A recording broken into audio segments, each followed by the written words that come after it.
তারেক রহমানের ৩১ দফা প্রচারে দাউগাঁও ইউনিয়ন বিএনপির উঠান বৈঠক অনুষ্ঠিত।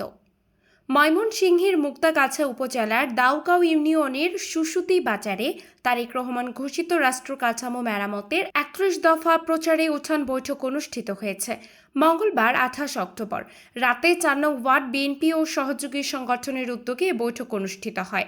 বৈঠকে প্রধান অতিথি হিসেবে উপস্থিত ছিলেন ইউনিয়ন বিএনপির আহ্বায়ক মাওলানা আব্দুল লতিফ। বিশেষ অতিথি হিসেবে বক্তব্য রাখেন ইউনিয়ন বিএনপির সদস্য ও ওয়ার্ড সাধারণ সম্পাদক মোহাম্মদ আব্দুল মান্নান। বক্তারা বলেন, বিগত সময়ে আওয়ামী সরকারের অত্যাচারে জনগণ ভোটাধিকার থেকে বঞ্চিত হয়েছে। তারা অভিযোগ করেন, আওয়ামী লীগ ফ্যাসিস্ট কায়দায় দিনের ভোট রাতে করেছে এবং জনগণের মতামত উপেক্ষা করেছে। প্রধান অতিথি মাওলানা আব্দুল লতিফ বলেন, জনগণকে আগামী নির্বাচনে ধানের শীষে ভোট দিতে হবে, যাতে দেশে গণতন্ত্র পুনরুদ্ধার হয়। তিনি ময়মনসিংহ দক্ষিণ জেলা বিএনপির আহ্বায়ক জাকির হোসেন বাবলুর পক্ষ থেকে তৃণমূল পর্যায়ে ধানের শীষের পক্ষে প্রচারণা জোরদার আহ্বান জানান।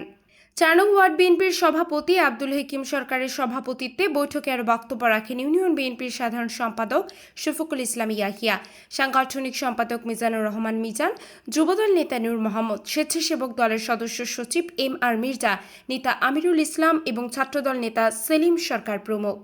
আতিয়া ফিফা মাশফি, দৈনিক প্রলয় মাল্টিমিডিয়া।